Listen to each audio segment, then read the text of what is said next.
Milk soap bar. এর milk lotion প্রতিবার গোসলের পর আমার ত্বক রাখে নরম ও মসৃণ। ঈদ মোবারক, সবাইকে অনেক অনেক শুভেচ্ছা, আমন্ত্রণ জানাচ্ছি ঈদ উপলক্ষে বাংলা টিভির আমাদের ঈদ স্পেশাল আয়োজন মেরিল মিল্ক সোপ বার নিবেদিত তারার ঈদের আজকের এপিসোডে। আমি শান্তা জাহান হাজির হয়ে গেছি আপনাদের জন্য ঈদের এই সময়টাতে আপনাদের প্রিয় তারকাদেরকে সাথে নিয়ে, যাদের সাথে আমাদের খুব করে আড্ডা হচ্ছে, ঈদের নানা এক্সাম্পল এক্সপিরিয়েন্স আমাদের সাথে তারা শেয়ার করছেন, আর সেই সাথে কাজের কথা তো রয়েছেই।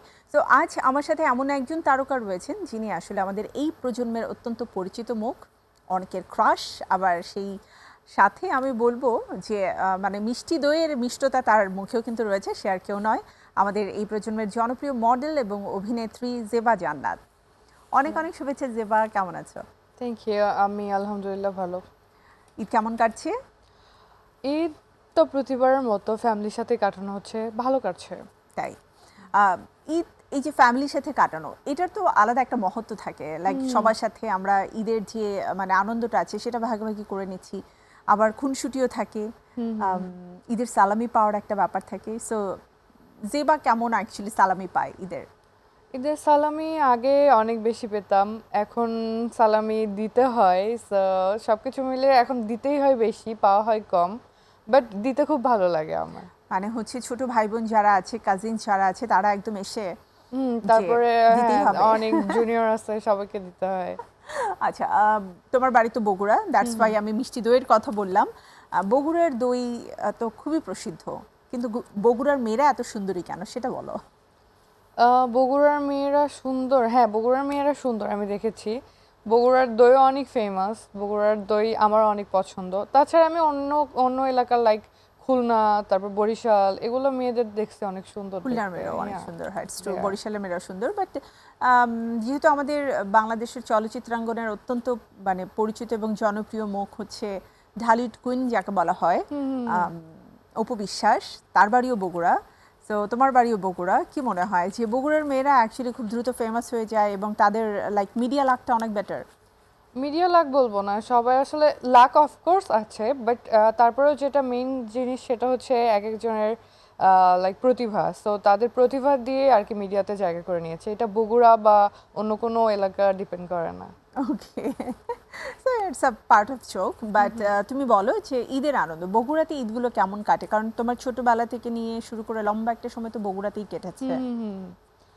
সো বগুড়াতে যখন ছিলাম ছোটবেলায়, স্কুল বা হাই স্কুল লাইফে যখন ছিলাম, তখন অনেক ফ্রেন্ড ছিল, তো আমরা ঈদ কার্ড দিতাম, ঈদ কার্ড পেতাম, খুব ভালো লাগতো। তারপরে দাওয়াত দিত আমাদের, আমরা হচ্ছে ঈদের দিন সকাল থেকে শুরু করে সন্ধ্যা পর্যন্ত ফ্রেন্ডদের বাসায় যেতাম, খেতাম, তারপরে মুভি দেখতাম, তারপরে হচ্ছে সালামি পেতাম, সালামি দিয়ে হচ্ছে কোল্ড ড্রিঙ্কস কিনে খেতাম, খুব মজা লাগতো। খুব প্ল্যান করে ফ্রেন্ডদের সাথে চটপটি খাওয়া, ঘুরতে যাওয়ার প্ল্যান করা, ঘুরতে যাওয়া, তারপরে ড্রেস লুকিয়ে রাখার একটা ট্রেন্ড ছিল যে আমার ড্রেসটা দেখাবো না। হ্যাঁ, অলওয়েজ ভালো লাগে যে আমার একটা স্পেশাল ড্রেস থাকবে যেটা ঈদের দিনই সবাই দেখবে এবং সবার চেয়ে ইউনিক হবে, ইউনিক হতে হবে।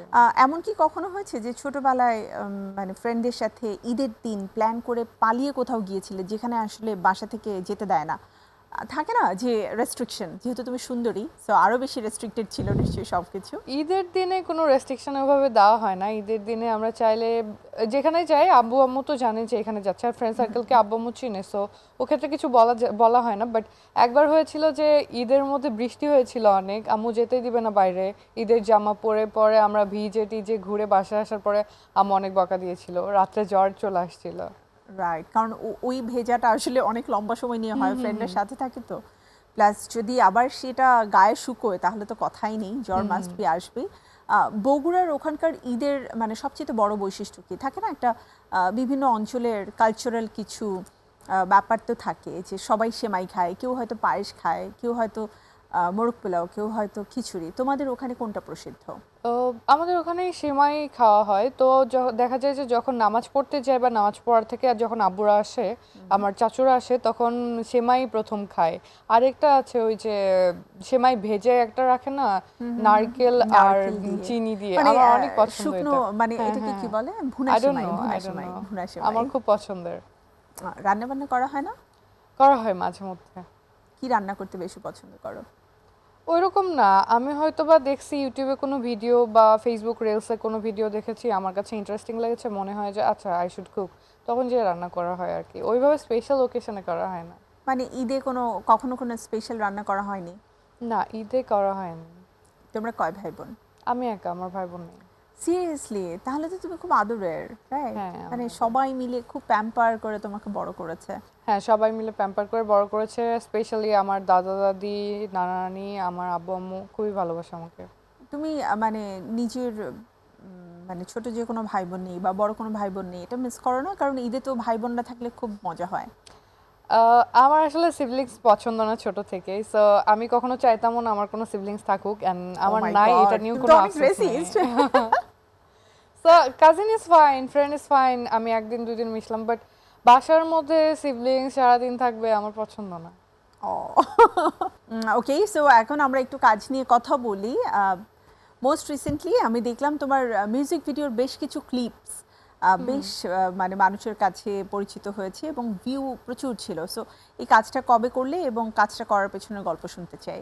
এটা বেশ কিছুদিন আগেই করা, এটা মনে হয় এখন রিলসে খুব ট্রেন্ডে আছে দেখলাম যেটা। সো এইটা কাজ করার প্ল্যানিং, গানটা সুন্দর ছিল, বাট গানের সাথে আমার ভিজুয়ালাইজটা খুব একটা যে ভালো হয়েছে এরকম না।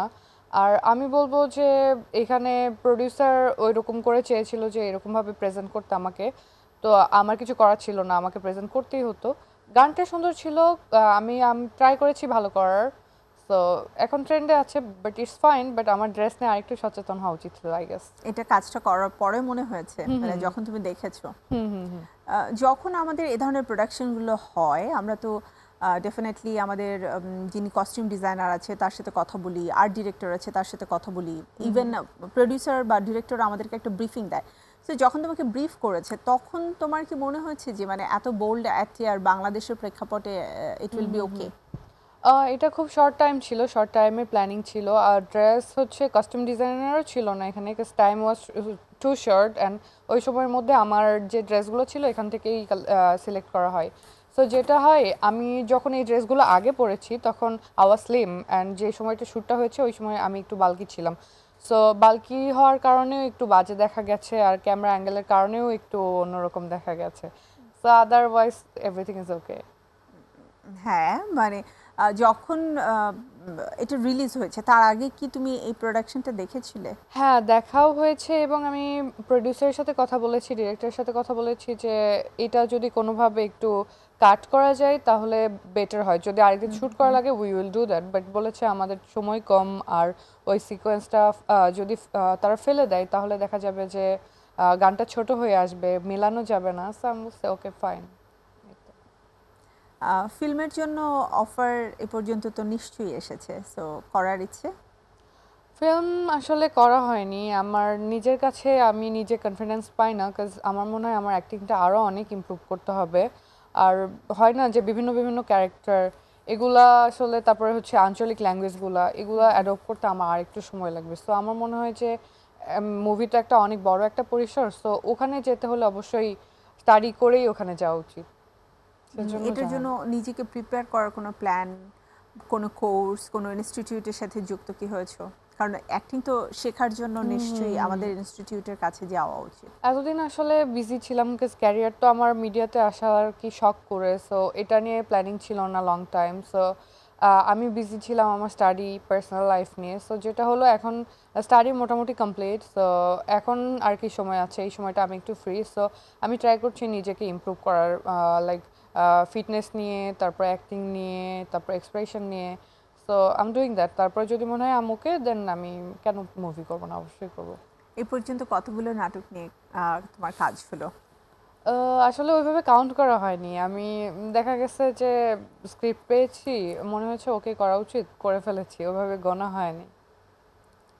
তোমার সবচেয়ে কমফোর্ট জোনের যে বিষয়টা, মানে কো আর্টিস্ট হিসেবে কে ছিল?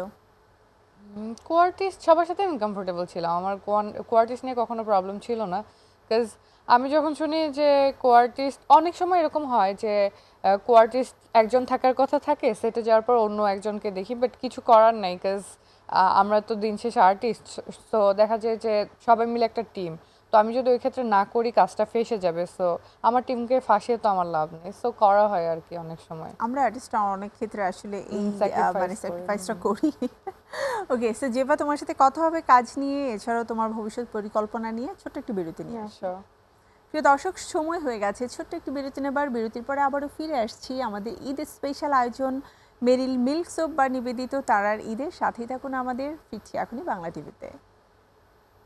মেরিল মিল্ক সোপ বার, এর মিল্ক লোশন প্রতিবার গোসলের পর আমার ত্বক রাখে নরম ও মসৃণ।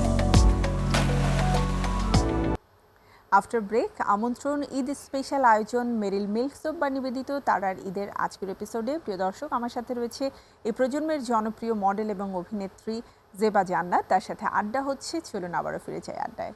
আচ্ছা, ঈদ নিয়ে তো আমরা প্রথমেই কথা বললাম। এখন ঢাকার ঈদের কথা বলো, যে বেশ কিছুদিন তো ঢাকায় থাকছো, অনেক ফ্রেন্ড সার্কেল হয়েছে, নিজের একটা আলাদা আমি বলবো আলাদা একটা জগতই হয়ে গেছে, তাই না? সো এখনকার ঈদগুলো কিভাবে এনজয় করো? তো এখন দেখা যাচ্ছে যে আমি লাস্ট ঈদে অনেক আগে গিয়েছি বগুড়াতে। তো না যাওয়ার মেইন কারণটা হচ্ছে যে আমরা ঈদে যাই আসলে ফ্যামিলির সাথে টাইম স্পেন্ড করার জন্য। তো আমার ফ্যামিলি এখানে আমার সাথে, সো আমি এর জন্য যাই না। আরেকটা কারণ হচ্ছে যে দেখা যায় যে রোডে অনেক জ্যাম থাকে। লাস্ট টাইম যখন আমি বগুড়া যাচ্ছিলাম অনেক সময় আগে, সো আমার যেতে লেগেছিল 18 ঘন্টা অর 24 আওয়ার্সের মতো, যেখানে 4 ঘন্টার রোড। তো পরে আমার মনে হয়েছে না, দরকার নেই। তো তারপরে থেকে এখানে ঈদ করা হয়। বাট এখানে যেটা হয় যে ওই যে লাইক কাজিন, তারপরে চাচু, তারপর ফ্যামিলিটা পাওয়া হয় না। বাট এখানে আমার আব্বু আম্মু আছে, দেখা যায় যে ঘুম থেকে উঠলাম, আব্বু নামাজে যাচ্ছে, তার সব কিছু আয়রন করে দিলাম, আমি সব কিছু রেডি করে দিলাম। সো নামাজ পড়ে আসার পর সবাই মিলে একসাথে খেলাম, সারাদিন রেস্টই করি। কাজ ঈদের সময় সবাই তো হোম টাউনে চলে যায়, ফ্রেন্ড সার্কেলরা যারা ঢাকার সবাই হোম টাউনে চলে যায়। সো যারা থাকে তাদের সাথে দেখা যায় যে বিকেলবেলা বের হই কোথাও, বা বাসায় আসে খেতে, বা একসাথে মুভি দেখতে যাই, এই তো। আচ্ছা, মুভির প্রসঙ্গ যেহেতু চলেই আসলো, তোমার পছন্দের প্রিয় নায়ক কে? পছন্দের নায়ক তো সবাই আসলে বাংলাদেশের, বাট আমার ক্রাশ যদি বলি, আমার আরফিন শুভকে অনেক ভালো লাগে। ওকে, সো শুভ ভাইয়ের সাথে পেয়ার আপ করে কাজ করার ইচ্ছা আছে? ইয়া, ইটস মাই ড্রিম অফকোর্স। ওকে, ঈদে তো অনেকগুলো মুভি রিলিজ হচ্ছে, যেখানে শাকিব ভাই, সিয়াম আহমেদ, আদর আজাদ আছে, বনলতা এক্সপ্রেসের মতো পুরো একটা ফ্যামিলি কেন্দ্রিক গল্প রয়েছে, প্রেশার কুকার রয়েছে, যেখানে একদম নারীদেরকে কেন্দ্র করে গল্পটা বিল্ড আপ হয়েছে। এছাড়াও আরও বেশ কিছু মুভি আসছে। সো মুভি নিয়ে কি প্ল্যান? মুভি দেখতে যাওয়া নিয়ে? হ্যাঁ, রাইট। আমার ইচ্ছা আছে সবগুলো মুভি দেখতে যাব, কজ ঈদের সময়টা আসলে মুভির মানে সিনেমা হলে যাব, এটা একটা মজা আলাদা। সো এখন খুবই ভালো লাগে, কজ কিছু বছর আগেও আমরা মুভি দেখতে সিনেমা হলে যেতাম না, cause it was so boring. তো এখন যেটা হয় যে এক একটা টিজারের থেকে এক একটা টিজার মানে উন্নত, সো মনে হয় যে এটা দেখবো না এটা দেখবো, এখন কনফিউশন সৃষ্টি হয়। সো এখন যেটা টিকিট পাবো এরকম করে সিকোয়েন্স করে একটা একটা করে দেখতে যাব। তারপর থাকে না লিস্টে, যে আমি শাকিব খানের মুভিটা আগে দেখবো, অথবা সিয়াম আহমেদদেরটা আগে দেখবো, অথবা আমি প্রেশার কুকারই আগে দেখবো, যেহেতু বাংলাদেশে প্রথমবারের মতো একদম মেয়েদেরকে কেন্দ্র করেই হচ্ছে মুভি হয়েছে। তো এরকম প্ল্যানের মধ্যে কোন নামটা আগে আছে? যেটা টিকিট পাবো সেটাই দেখতে যাবো আসলে আগে। হ্যাঁ, তোমার কাজ নিয়ে বলো, যে বর্তমানে ব্যস্ততা চলছে কি নিয়ে? বর্তমানে ব্যস্ততা বলতে আমি এখন কাজ একটু কম করছি, কজ দেখা যায় যে আমার ক্যারেক্টার যেটা সবসময় একই রকম ক্যারেক্টার করতে করতে আমি আসলে বোর। কজ আমি চাই যে আমাকে নতুন ক্যারেক্টার ডিরেক্টর, প্রডিউসার, দেন রাইটার চিন্তা করুক। সো এর কি জন্য ধরনের ক্যারেক্টারে তোমাকে বেশি কাস্ট করে?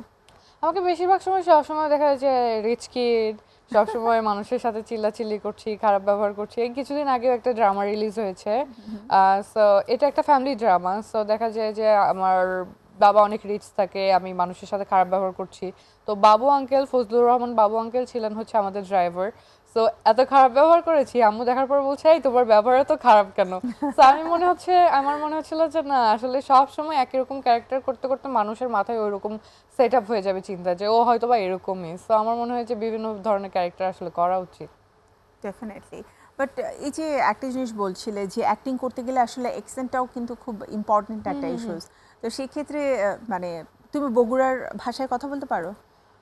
বগুড়ার ভাষা আসলে খুব একটা আমি পারি না। তারপর হচ্ছে আঞ্চলিক যে ল্যাঙ্গুয়েজগুলা, এগুলাও মানে অ্যাডপ্ট করতে আমার জন্য কষ্ট হয়ে যায়।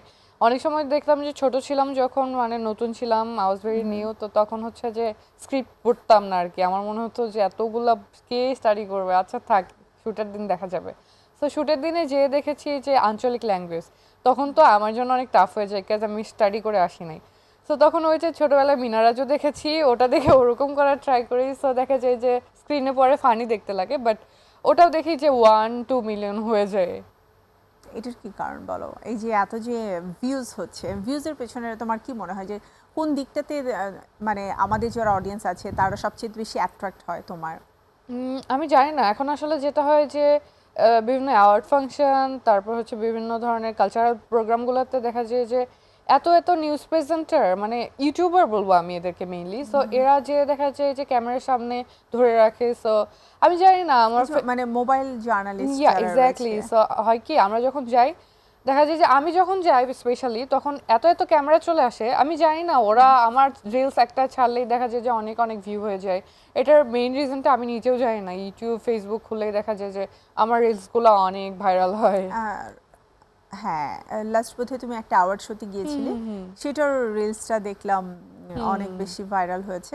সো এই যে তুমি বললে যে ওরা, হ্যাঁ এটা একটা রিজন আছে, ইউ আর অ্যাট্রাকটিভ, সো এটাও একটা মেইন রিজন। অ্যান্ড যেভাবে তুমি তোমার নিজেকে ক্যারি করো, ডেফিনেটলি ওটা দেখতে ভালো লাগে। সো তাহলে ফিটনেস নিয়ে কথা বলি, যে ফিটনেস নিয়ে এতটা কশাস তুমি কি করে হলে? ইনফ্যাক্ট তুমি তো ব্লেডে জিম করো, সো আমিও ব্লেডের জিমমেট ছিলাম একটা সময়। এখন ট্রাফিকের জন্য আসলে ওইভাবে যাওয়া পসিবল হয় না, বিকজ ওই এরিয়াটা অনেক ট্রাফিক। বাট তুমি বেশ জিমে অ্যাক্টিভ। এই বিষয়টা কবে থেকে এসেছে মাথায় যে I have to do gym all the time and have to be fit? আচ্ছা, আমি জিমের কথা যদি বলি, ফার্স্টে আমি I was slim that time. তো তখন আমার মনে হচ্ছে যে আচ্ছা, লাইফটা বোরিং হয়ে যাচ্ছে, জিমে জয়েন করে যাই। পরে যখন জিমে জয়েন করলাম তখন দেখলাম যে জিমে গেলে আসলে এক্সারসাইজ করলে মন ভালো থাকে, ঘুম ভালো হয়। তখন আমার মনে হয় যে আমার এটা কন্টিনিউ করা উচিত। পরে কন্টিনিউ করতে করতে একটা সময় জিমে যাওয়া আমার লাইক, জিমে না গেলে আমার ভালো লাগে না, জিমে একটা সার্কেল হয়ে গেছে। সো জিমে আমি অনেক সময় স্পেন্ড করি, তারপর জিমের ট্রেনারগুলা। তো তখন জিম করতে করতে পরে আমি আসলে আমার একটা ফিটনেস ক্রাশ আছে বলতে গেলে, মিরান্ডা কোহেন। সো আমি তার অনেক রিলস দেখি, তো আমার মনে হলো যে ওর মতো যদি ফিটনেস হতো আমার। সো এর জন্যই জিমে জয়েন করা। তো জিম করি, আবার দেখা যায় যে দেশের বাইরে যখন থাকি তখন করা হয় না, বাংলাদেশে আসি অনেক সময় টায়ার্ড লাগে, শুটিং থাকে, ওইভাবে করা হয় না। অনেকে বলবে যে জিমে এত থাকে, বাট ওর ফিটনেসটা কোথায়? সো মাঝখানে ফিট ছিলাম, বাট লাস্ট 1 ইয়ার হচ্ছে মেয়েদের একটা কমন ডিজিজ পিসিওএস। সো এটা ফাইন্ড আউট করি আমার নিজের আছে ডক্টরের কাছে যাওয়ার পর। সো এটা হয় কি যে ব্যালেন্স ডায়েটে থাকতে হয়, না হলে দেখা যায় যে একদিন জিমে না গেলে 1 কেজি পরিমাণ ওজন বেড়ে যেতে পারে। It's a common, like Yeah. পরের দিন সকালে উঠে ওয়েটটা মাপলে Yeah, দেখা যায় 1 কেজি 1.5 কেজি বেড়ে গেছে। যায়। সো এর জন্য এখন আর কি ওকে চেস করতে যে আমার জিমে যেতে হয়। সো এখন অ্যাকচুয়ালি নিজেকে সুস্থ রাখার জন্যই জিম করতে হচ্ছে। So it's a common thing, বাংলাদেশের মেয়ে না, সারা বিশ্বব্যাপী এটা হচ্ছে। বাট আমাদের একটু আর্লি এজে চলে আসে because of our food habit and the Yeah. Environment and everything, সব কিছু মিলিয়ে, and specially stressed life. Fitness নিয়ে আমাদের বাংলাদেশে কিন্তু একটা মিথ আছে যে মেয়েরা জিমে গেলে মেয়েরা অনেক ম্যানলি হয়ে যায়, ঠিক আছে, তারা ওই সফটনেসটা আর থাকে না। তোমার কি আসলে এটা মনে হয়? না, এটা আমার মনে হয় না, কাজ মেয়েরা ওইভাবেই মানে আল্লাহ ক্রিয়েট করেছে যে ওই রকম। তো ছেলেদের মতো ফিটনেস অবশ্যই হবে না মেয়েদের, বাট স্টিল মেয়েদের জন্য স্পেশালি হচ্ছে কিছু এক্সারসাইজ আছে, এগুলা করলে like body fitness, like tone of হবে বডিটা, বাট ছেলেদের মতো দেখতে বরং হবে নিজেকে দেখতে আরো বেশি আরো সুন্দর অ্যাট্রাকটিভ লাগবে, perfect থাকবে, and স্পেশালি ফিট থাকবে। তুমি যখন কোনো ড্রেস পরবে তখন তোমাকে দেখতে অনেক ভালো লাগবে। ওকে, সো ফিটনেস নিয়ে যেহেতু কথা হচ্ছে, ইন ফিউচারে আমরা দেখি যে অনেকেই রয়েছে যারা বিজনেস বিল্ড করে। যেহেতু তুমি ফিটনেস ফ্রি, জিমে যেতে পছন্দ করে, কখনো কি আমরা দেখবো যে জেবা জান্নাত একটা নিজেই জিম দিয়ে দিয়েছে মেয়েদের জন্য বা ছেলে মেয়ে বোধ সবার জন্য? জিমের প্ল্যানিং নিজের ওভাবে করার ইচ্ছা আমার কখনো ছিল না, বা এখন পর্যন্ত নেই, ফিউচারের কথা বলতে পারবো না। সো আমার হচ্ছে সুন্দর জিম অনেক পছন্দ, বিকজ আমি যে কোনো জিমে যে আমার ভালো লাগে না, সেখানে সারাউন্ডিং ভালো হতে হবে, জিমের লাইটিং ভালো হতে হবে, দেখতে সুন্দর হতে হবে। আমার আসলে আমি এখন যেখানে থাকি সেখান থেকে আসলে আমার জিমটা, আগের যে জিমটা সেটা অনেক দূরে, বাট আমি ওই 1 hour 30 minutes জার্নি করে আমি এখানে চলে আসি, কাজ আমার জিমটা দেখতে সুন্দর। ইয়া, আমার বাসার পাশে একটা জিম আছে, ওখানেও আমি যাই, বাট ওখানে আমার কমফোর্টেবল লাগে না। যখন দেখি যে অনেক ট্রাফিক রাস্তায়, তখন ওখানে যাওয়া হয়। সো আমি যদি ফিউচারে বিজনেস নিয়ে প্ল্যান করি, তাহলে আমি হচ্ছে বিউটি প্রোডাক্ট আর কসমেটিক্স নিয়ে কাজ করবো ইনশাল্লাহ। তোমার একটা বিজ্ঞাপন বেশ জনপ্রিয়তা পেয়েছে, সোপের একটা বিজ্ঞাপন, এবং সেই বিজ্ঞাপনটা তুমি দেশের বাইরে শুট করেছিলে, তাই না? বিজ্ঞাপনের গল্পটা একটু বলো, যেহেতু তুমি দেশের বাইরে কাজ করেছো, ওখানকার নির্মাতা যারা রয়েছে, প্রোডাকশন হাউস যারা রয়েছে, তাদের এক্সপিরিয়েন্সটা আমাদের সাথে শেয়ার করো। এটা খুবই ভালো একটা এক্সপিরিয়েন্স ছিল, আর খুব শর্ট টাইমের এক্সপিরিয়েন্স, বাট খুব ভালো একটা এক্সপিরিয়েন্স। আর এটাই ছিল আমার দেশের বাইরে প্রথম শ্যুট ইন্ডিয়াতে। সো ডিরেক্টররা অনেক মেনটেন করে আর খুব হাম্বল। লাইক আমাকে হচ্ছে, আমি তো জানতাম না যে কুইনরা কীরকম হয় আর কি, কীরকম করে এক্সপ্রেশন দেয়। ডিরেক্টর বলেছে ব্যাপার না, তুমি জাস্ট আমাদেরকে সময় দিবা, আমরা তোমাকে গ্রুম আপ করে নেব। সো ওখানে যাওয়ার পরে দেখা গেছে যে আমার ফুড হ্যাবিট থেকে শুরু করে ডিরেক্টরের ওয়াইফ আমার জন্য কুক করে আমাকে হোটেলে পাঠিয়ে দিয়েছে খাবার, যেটা আমার কাছে খুবই ভালো লেগেছে। তারপরে হচ্ছে যেদিন শুটিংয়ে গিয়েছি সবাই আমাকে অনেক হেল্প করেছে, আর আমার খুবই ভালো লাগছে বিকজ ওরা দেখা যায় যে অনেক লাইক টাইম মেনটেন করে। সকালবেলায় যে টাইম, অন টাইমে শুটিং শুরু, অন টাইমে শুটিং শেষ। আমার খুব ভালো লেগেছে ওদের টিমের সাথে কাজ করে। নেক্সট কি এটার কোনো সিকুয়েল আসার সম্ভাবনা আছে? আমার আগে যারা ছিল এই সোপে, দেখা যায় যে কেউ 2 ইয়ার্স ছিল, কেউ 3 ইয়ার্স ছিল। সো আমি হচ্ছে 3 ইয়ার্সের জন্য ব্র্যান্ড অ্যাম্বাসিডর, তো 3 ইয়ার্সের জন্য তো এই অ্যাডটাই চলবে আমার মনে হয়। তো ফিউচারে যদি তারা মনে করে আমাকে রাখবে তাহলে রাখবে, আর যদি মনে হয় নতুন ফেস আনবে, এটা তাদের উপর ডিপেন্ড করছে। যে বা আমার আরও একটি ছোট্ট বিরতি নেবার সময় হয়ে গেছে, বিরতির পরে ফিরে আসছি। প্রিয় দর্শক, আপনারা রয়েছেন আমাদের সাথে ঈদের স্পেশাল আয়োজন মেরিল মিল্ক সোপ বা নিবেদিত তারার ঈদে। ফিরছি ছোট্ট একটি বিরতির পরে, সাথেই থাকুন আমাদের। মেরিল মিল্ক সোপ বার, এর মিল্ক লোশন প্রতিবার গোসলের পর আমার ত্বক রাখে নরম ও মসৃণ। আফটার ব্রেক আবারও আমন্ত্রণ আমাদের ঈদ স্পেশাল আয়োজন মেরিল মিল্ক সোপ বার নিবেদিত তারার ঈদে। প্রিয় দর্শক, প্রিয় তারকা জেবা জান্নাত রয়েছে, যার সাথে আজ আড্ডা হচ্ছে খুব। এবারে কিন্তু জেবাকে নিজের গল্প নয়, অনেকগুলো ছোট ছোট প্রশ্ন করব, সেই প্রশ্নের মাধ্যমে ছোট ছোট করেই উত্তর তুমি আমাকে দিবে, তবে তোমার সম্পর্কে সত্য শুনতে চাই। ওকে, যদি কেউ বলে জেবা জান্নাত খুব বেছে বেছে কাজ করেন, কথাটা কি সত্যি? কিছুদিন আগেও করতাম না, এখন ট্রাই করছি করার। ওকে, ইন্ডাস্ট্রিতে নতুন অভিনেত্রীদেরকে নিয়ে অনেক সময় অনেক ধরনের গসিপ থাকে, কন্ট্রোভার্সি থাকে। তুমি এই গসিপ এবং কন্ট্রোভার্সিকে কিভাবে নাও? আমি আসলে দেখি যে এটা আমার উপরে কতটুকু ইফেক্ট ফেলছে। যদি মনে হয় আমার চেঞ্জ করা উচিত, দেন আমি অবশ্যই ট্রাই করি চেঞ্জ করার। আর যদি মনে হয় যে না, আসলে অনেক মানুষ তো অনেক কথাই বলে, সবকিছু কানে নিতে হয় না, সো ডিপেন্ডস। তাহলে তো জিজ্ঞাসা করতে হয় যে সোশ্যাল মিডিয়াতে তো আমাদেরকে নিয়ে অনেক বেশি ট্রল হয় অ্যান্ড অনেক বেশি সমালোচনা তৈরি হয়, তখন অ্যাকচুয়ালি তুমি ওটাকে কিভাবে ওভারকাম করো? লাইক দেখা যায় যে অনেকে লাভ লাইফ নিয়ে অনেক কথা হয়, বাট আমার দেখা যায় যে লাভ লাইফ নিয়ে কোনো কন্ট্রোভার্সি নাই। তো তোমার একটা ব্রেকআপের গল্প আছে কোথায়? বিফোর 2-3 ইয়ার্স এরকম কিছু আমার লাভ লাইফ নিয়ে কোনো কন্ট্রোভার্সি নাই। ওকে, আরেকটা টক শোতে। আচ্ছা আচ্ছা, এটা ভালো, যদি এক্স কে খুব দ্রুত ভুলে যাওয়া যায়, it's good. Yeah, it's good, it's fine, but আমার হচ্ছে যে দেখা যায় না অনেক বড় করে নিউজ যে এই হয়েছে সেই হয়েছে, এরকম কোনো নিউজ নাই। সো আমি নিজে লাকি যে এরকম ভাবে নিউজ হয়নি। আমি এরকম ভাবে, আমার আসলে লাভ লাইফটা ওইরকম না যে নিউজ হওয়ার মতো। আর আমি যদি বলি পার্সোনাল লাইফ নিয়ে যদি কথা বলি, তো আমার বেশিরভাগ আর কি কন্ট্রোভার্সি হয় মেইনলি আমার হচ্ছে ড্রেস নিয়ে আর আমার স্কিন টোন নিয়ে। সো আমার এখানে মনে হয় যে স্কিন টোন নিয়ে আমার করার কিছু নাই, এখানে চেহারা নিয়েও করার কিছু নাই। ব্যাপারটা কি অনেক বেশি ফর্সা অর লাইক? হ্যাঁ, অনেকে বলে এরকম জাস্ট দেখতে ফর্সা, চেহারা সুন্দর না, আবার বলে অনেক কিছুই বলে, বাট আমার মনে হয় যে চেহারা বা স্কিন টোনের উপর আমি কিছু করতে পারবো না, বিকজ এটা god gifted. So what I can do, যে আমি আমার ড্রেস আপ সেন্সটা আরেকটু ভালো করতে পারি, বিকজ যেহেতু এটা বাংলাদেশ। তো আমার মনে হলো যে তো আচ্ছা ঠিক আছে, এত মানুষ যেহেতু কথা বলছে, then I should work on it and I am trying to do that.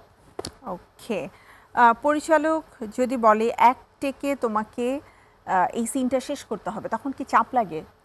না, তখন চাপ লাগে না। আমি যখন শুটিংয়ে যাই তখন আমার মনে হয় যে যত তাড়াতাড়ি শেষ করতে পারবো তত তাড়াতাড়ি বাসা যেতে পারবো, বিকজ বাসা আমার জায়গায়, আমার কমফোর্টের একটা জায়গা। সো এক টেকে যদি শেষ করতে চাই, আমার মনে হয় okay I can do that, তারপর আমি করতে আই লাভ টু।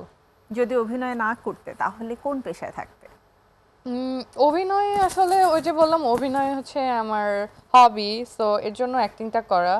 তো আমি বাসা থেকে কোনো প্রেশার ছিল না তোমাকে ডক্টর হতে হবে, ইঞ্জিনিয়ার হতে হবে, লাইক তুমি একটা কিছু হতে হবে, ব্যাংকার হও? হ্যাঁ হ্যাঁ, বাসা থেকে আমার বাবা চাই যে একটা গভর্নমেন্ট জব হোল্ডার হই, আর আমার মা চাইতো সবসময় যে ডক্টর হই। বাট এখন আসলে তারা ওইভাবে বলে না। আর আমার ইচ্ছা ছিল ফ্যাশন ডিজাইনার হওয়া, বাট এখন যেখানে আসছি আলহামদুলিল্লাহ। ইন ফিউচারে আমি হচ্ছে যেহেতু মিডিয়াতে আছি, এখানে একটা ভালো একটা ক্যারিয়ার চাই। আর আমি একটা বিজনেস উইম্যান হইতে চাই। অ্যান্ড যেহেতু আমার স্টাডি ব্যাকগ্রাউন্ড ছিল হচ্ছে ফার্মাসি, তো ফার্মাসি মার্কেটিং নিয়ে আমার কাজ করার ইচ্ছা আছে। ওকে, ইটস আ গুড ব্যাকগ্রাউন্ড। কাজ করার অনেক অপরচুনিটিস থাকে। শুটিংয়ের ফাঁকে ঘুম না আড্ডা? শুটিংয়ের ফাঁকে আর শুটিং শেষে? শুটিংয়ের মাঝে যে বিরতিটা থাকে। ঘুম। ওকে, একদিনের জন্য যদি তুমি পরিচালক হও তাহলে প্রথমে কাকে কাস্ট করবে? আরফিন শুভ। শুভ ভাই নিশ্চয়ই শুনছে। এবারে বলো যে প্রথম দিন তুমি যখন ক্যামেরার সামনে দাঁড়ালে তখনকার মুহূর্তটা আসলে কেমন ছিল? আমার প্রথম শ্যুট ছিল লাইক আমার ফটোশ্যুট একটা করা হয়েছে প্রথম। ওখানে আমার কিছু মনে হয়নি, বিকজ আমি ছোট থেকেই ছবি তুলতে আমার খুব ভালো লাগতো। লাইক আমাকে ক্যামেরার সামনে দিয়ে রাখলে আমি সারাদিন ছবি তুলতাম, এরকম মনে হতো। সো ওখানে কিছু মনে হয় নাই। বাট প্রথমে যেটা ফেস করেছি যে আমার হাই হিলে অনেক প্রবলেম হয়, বিকজ আমার হাই হিল পছন্দ না। লাইক কোমর ব্যথা হয়ে যায়, পা ব্যথা হয়ে যায়। সো হাই হিলে অনেকক্ষণ দাঁড়িয়ে থেকে শ্যুট করতে হয়েছিল। সো তখন মনে হয়েছে আসলে লাইফে কোনো কিছু ইজি না। আর It's যখন not too easy. আর যখন ড্রামা করতে গিয়েছি প্রথম, তখন আসলে অনেক কিছুই বুঝতাম না। ডিরেক্টর কি, ডিওপি কি, তারপরে হচ্ছে প্রোডিউসার কি, কিছু বুঝতাম না। তারপর স্ক্রিপ্ট পড়তাম, লাইট কিভাবে নিতে হয়, কিভাবে নিজের প্রেফারেন্স নিতে হয়। হ্যাঁ। তো তারপর হচ্ছে তখন দেখা যায় তো যে আমার লাইক জড়তা ছিল কথার মধ্যে, তো একটু ট্রাবল ফেস করতে হয়েছে। বর্তমান সময়ে আমরা সবাইকে দেখছি, সবাই খুব অ্যাস্থেটিক যে সার্জারি অ্যান্ড বিভিন্নভাবে তাদের বিউটি রিলেটেড ইস্যুজে কন্ট্রোভার্সির শিকার হচ্ছে এবং সেটাতে এক প্রকারের আসক্তিও তৈরি হয়ে গেছে। তো সেই ক্ষেত্রে তোমার কি অপিনিয়ন? তুমি কি অ্যাস্থেটিক বিউটির ক্ষেত্রে মানে রিলাই করো যে হ্যাঁ এটা আমার সৌন্দর্যকে অনেক গুণ বৃদ্ধি করে? অনেকের ক্ষেত্রে করে, লাইক কিছু কিছু ইন্টারন্যাশনাল মডেল আছে, লাইক কাইলি জেনার। ও দেখা যায় যে সার্জারি করার পর ফেসটা অনেক সুন্দর হয়ে গেছে। আমাকে স্পেশালি ওকে খুব ভালো লাগে। কিন্তু বাংলাদেশের অ্যাস্থেটিক সার্জারিগুলো ওরকম হয় কিনা এটা আসলে ডিপেন্ডস। বিকজ অনেক ক্ষেত্রে দেখা যায় যে বাংলাদেশে অনেক মডেল, অনেক নায়িকা, আমি নিজের কথাও বলবো যে আমি লিপস ফিলার করেছি, বাট আমার এক্সপিরিয়েন্স এত ভালো ছিল না। তো দেখা যায় যে চেহারা সুন্দর করতে যে নষ্ট হয়ে যায়। আবার অনেকে আছে যে অনেক সুন্দর, বাট ইনসিকিউরিটির জন্য অনেক সার্ভিস নিয়ে যে চেহারা নষ্ট হয়ে যায়। তো তোমার কেন মনে হয়েছে যে you have to do the lip filler? Because আমি দেখা যায় যে আমার এত ফ্রেন্ড সার্কেল নেই, সো আমি এত মানুষের মধ্যে মিশিও না। সো আমি যেটা হয় যে বাকি সময়টা আমি যখন ফ্রি থাকি হয় মুভি দেখি, না হলে ফেসবুকে স্ক্রল করি, ইনস্টাতে স্ক্রল করি। তো আমি ইনস্টাতে অনেক লাইক আমি বলবো আমি অনেক দেখি। সো ইনস্টাতে যখন ঢুকলাম তখন দেখলাম যে অনেক লিপস ফিলার, অনেক ধরনের ভিডিও আসছে, ভালো ভালো সব কি বলবো রেজাল্ট দেখাচ্ছে। সো আমি দেখে মনে হচ্ছে যে না, আমি আমার ঠোঁটটা অনেক পাতলা, আমি করলে হয়তো ভালো লাগবে। সো যখন করার পরে তো হরিবল এক্সপিরিয়েন্স, মানে আমি তো ভাবছি আমার চেহারা সারা জীবনের জন্য শেষ। সো পরে দেখলাম যে এটা আসলে রিফিল করতে হয় কিছুদিন পর পর, আবার হচ্ছে ইনজেকশন নিতে হয়। সো আমি ভাবলাম আর নিব না, তখনই ঠিক হয়ে যাবে আস্তে আস্তে। বাট যেটা হয়েছে যে আমার যে আগের যে কিউটনেসটা ওটা এখন আর নেই। সো আমি আফসোস করি এটার জন্য। তার মানে আসলে ন্যাচারাল যে কোনো কিছু অনেক বেশি সুন্দর। I think so. তোমাকে অনেকেই বলে যে দেখতে পাকিস্তানিদের মতো, তখন কেমন লাগে? পাকিস্তানি মডেল একটা ভাব। ওই যে বললাম যে যারা পাকিস্তানে থাকে তাদের কাছে আমাকে পাকিস্তানি লাগতো না, কারণ পাকিস্তানিরা অনেক বেশি সুন্দর হয়। সো ওই যে বাংলাদেশে একটু দেশের বাইরের মতো দেখতে হলে তার দাম বেশি হয়ে যায়। ফরেনারদের বাংলাদেশে একটা লাইক আলাদা ধরনের একটা ডিমান্ড আছে। সো চেহারা একটু অন্যরকম দেখতে জন্য অনেকে মনে করে পাকিস্তানি বা অন্য অন্য কান্ট্রির সাথেও মিলাই। অনেক সময় দেখা যায় যে দেশের বাইরে গেলে ওরা আমাকে বাংলাদেশি মনে করে না, আমার পাসপোর্টটা শো করতে হয়, দেন দে বিলিভ। সো আমার কাছে অনেক সময় ইন্টারেস্টিং লাগে। মানে তুমি ওটাকে এনজয় করো? আমি অনেক এনজয় করি, কারণ মিস্টেরিয়াস লাগে নিজেকে। সো আমার খুব মজা লাগে এটা। ইন্ডাস্ট্রিতে কি কাজ করতে যেয়ে কখনো তোমার মনে হয়েছে মানে খুব হতাশাগ্রস্ত হয়েছে যে এইখানে আমার জন্য কাজ করা খুব কঠিন? হ্যাঁ, আমার এটা অনেক সময় মনে হয়। আমি দেখা যায় যে প্রায় শুটিংয়ে যাওয়ার পর আমি আসলে ডিসঅ্যাপয়েন্টেড হয়ে যাই, কারণ তারা হাইজিন মেনটেন করে না, কারণ ওয়াশরুমে ঠিক নাই, তারপর একটা হ্যান্ড ওয়াশ পর্যন্ত নাই, একটা সোপ সবাই ইউজ করছে। সো অনেক ডাস্ট, তারপরে এগুলো, তারপর অনেক বেডে দেখা যায় যে ছারপোকা পর্যন্ত থাকে, we can take rest there. So আমার ডিসঅ্যাপয়েন্টেড লাগে, আমার মনে হয় যে না আজকেই শেষ, আর পরে থেকে আমি আর অ্যাক্টিং করব না। কিন্তু কিছু করার নেই, বাসায় থাকলে আবার বোরিং লাগে, সো যেতেই হয়। তোমাকে দেখে তো খুবই কনফিডেন্ট মনে হয়, কিন্তু কখনো কি মনে হয়েছে যে আমার মধ্যে এই ভয়টা আছে বা এই দুর্বলতাটা আছে যেটা আমি কখনো প্রকাশ করব না, তো আজকে যদি আমাদেরকে বলতে যে তোমার ভয় বা দুর্বলতার জায়গা কোনটা, লাইক অ্যাক্টিং এ আর যে কোনো এমনিতে যে কোনো তোমার পার্সোনাল লাইফ, তোমার ক্যারিয়ার লাইফ, মানে যেহেতু তুমি খুবই আত্মবিশ্বাসী, কিন্তু তারপরও প্রত্যেকটা মানুষের কোনো না কোনো তো উইক পয়েন্ট থাকে, সো তোমার উইক পয়েন্ট কি? আমার উইক পয়েন্ট মানে কনফিডেন্ট লাগে না যেটার জন্য আমাকে এরকম Right. কিছু। ওই যে আমি দেখা যায় যে সবসময় লাস্ট মিনিট পার্সন, সো দেখা যায় যে কোনো জায়গায় যাওয়ার আগে অনেকে 1-2 ঘন্টা মেকআপ করে, ড্রেস সিলেক্ট করে। সো আমি হয় কি বাট যে আজকে তো তুমি অন টাইম ছিল, আমি লেট ছিলাম। না, I am trying to do my best নাওয়াডেজ। So আমার হয় কি লাস্ট মিনিট পার্সন, সো আমি দেখা যায় আগে থেকে প্ল্যান করি না। সো হুট করে প্ল্যান করে একটা ড্রেস পাইছি, গায়ে দিছি, মেকআপ করছি, 5 মিনিটে চলে আসছি। সো এই সময় আমি যখন যাই তখন মনে হয় যে আমার মনে হয় আরেকটু টাইম নিয়ে সাজা উচিত ছিল, হয়তো বা আমাকে দেখতে সুন্দর লাগছে না, বা ড্রেস আপ হয়তো আরেকটু বেটার করতে পারতাম, তখন একটু কনফিডেন্স কম লাগে। নিয়মিত যেহেতু জিম করছো, এখন কি তুমি তোমার পারফেক্ট ওয়েটে আছো অর লাইক ওভারওয়েট? ওভারওয়েট, আমার 8 কেজি লুজ করতে হবে। এটা ওভারওয়েটটা কেন হয়েছে, মানে কি খেতে পছন্দ করো, কেন ওয়েট গেইন করলে? আমি ওয়েট গেইন করি আসলে আমার মার খাবার এত মজা যে আমি যে বলবো You যে cannot খাবো না, control আমি yourself. আমি রিজেক্ট করতে পারি না যে আমি খাবো না, এটা হতে পারে, খাই। আবার যা দেখা যায় যে আমার জিম থেকে বের হইছি, দেখা যায় যে ফ্রেন্ডরা ডাকছে আয় দেখা কর, আবার দেখা যায় যে শুটিং এর খাবার আমার খুবই পছন্দ। সো আমি যদি বলি যে আমি খাবো না, তখন মানে শুটিং এর ওরা লাইক প্রোডাকশনে ওরা এত হাম্বল যে বলে কেন আপা আপনি কি রাগ করেছেন, আমি বলি, আচ্ছা ঠিক আছে দেন। এই যে খেতে খেতে মোটা হয়ে গেছি, আমি কাউকে না করতে পারছি না। ওকে, এটা খুব ভালো একটা ব্যাপার যে যে বা কাউকে না করতে পারে না। সো এবারে আমরা ট্রু অ্যান্ড ফলস যাব। ট্রু অর ফলস এই দুটো ওয়ার্ডের মধ্যে তোমাকে উত্তর দিতে হবে। শুটিং এর কারণে পরিবারের সঙ্গে ঈদ মিস করেছো বহুবার? না, এরকম কখনো হয়নি, আমার তার জন্য মানে ফ্যামিলি ফার্স্ট। ফলস। ওকে, সিনেমার শুটিং এ তুমি সংলাপ ভুলে যাও? ইয়া ট্রু। ট্রু। ক্যামেরার সামনে কাদার দৃশ্যে সত্যিকারের কান্না চলে আসে? কাদের দৃশ্যে কান্না করার দৃশ্যে? আমার কান্না চলে আসে কি না, ইয়া আমার অনেক সময় কান্না পায়। ট্রু। ট্রু। প্রথমবার নাটকের সেটে গিয়ে অনেক বেশি নার্ভাস ছিলে? ছিলাম। Yes true. ট্রু। ঈদের দিন নতুন সিনেমা দেখতে যাওয়া তোমার পছন্দ না? ফলস। পছন্দ করো দেখতে যেতে? ছোটবেলায় ঈদের সালামি জমিয়ে লুকিয়ে লুকিয়ে সিনেমা দেখতে যেতে? ফলস। কি কিনতে তাহলে? কিছু কিনতাম না, আমু নিয়ে নিত সবসময়। এটা না মায়েরা সবসময় করে, তাই না? এবারে আমরা র্যাপিড ফায়ারে যাচ্ছি এবং এটাই আমাদের শেষ সেগমেন্ট। ডায়লগ ভুল হলে হাসি না রাগ? হাসি। একদিনের জন্য পরিচালক হলে তোমার বিপরীতে কাকে কাস্ট করবে? আরফিন শুভ। ক্যামেরা অন হলে নার্ভাস না এক্সাইটেড? এক্সাইটেড। একদিনের জন্য সাধারণ মানুষ হলে প্রথম যে কাজটি করবে?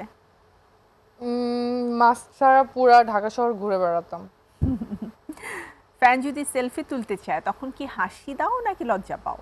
হাসি দেই। ঈদের দিনে সবচেয়ে বেশি খাওয়া হয় সেমাই না বিরিয়ানি? বিরিয়ানি। ঈদের শপিং লাস্ট মোমেন্টে নাকি আগেই? Last moment. সবচেয়ে বেশি বলা ডায়লগ অথবা পছন্দের dialogue, action or cut? Cut. Makeup ছাড়া বের হওয়া okay or not okay? Sometimes okay, sometimes not okay. শুটিংয়ে বৃষ্টি হলে রোমান্টিক হয়ে যাও নাকি বিরক্ত লাগে? বিরক্ত লাগে। ভক্তদের জন্য আজকে যদি জেবা জান্নাতকে এক কথায় প্রকাশ করতে হয় সে কেমন, তাহলে কি বলবে? মানে ভক্তরা আমাকে কি বলবে? না না, তুমি তোমার ভক্তদের জন্য নিজেকে মানে ডিসক্রাইব করো একটা ওয়ার্ডে, তুমি কেমন?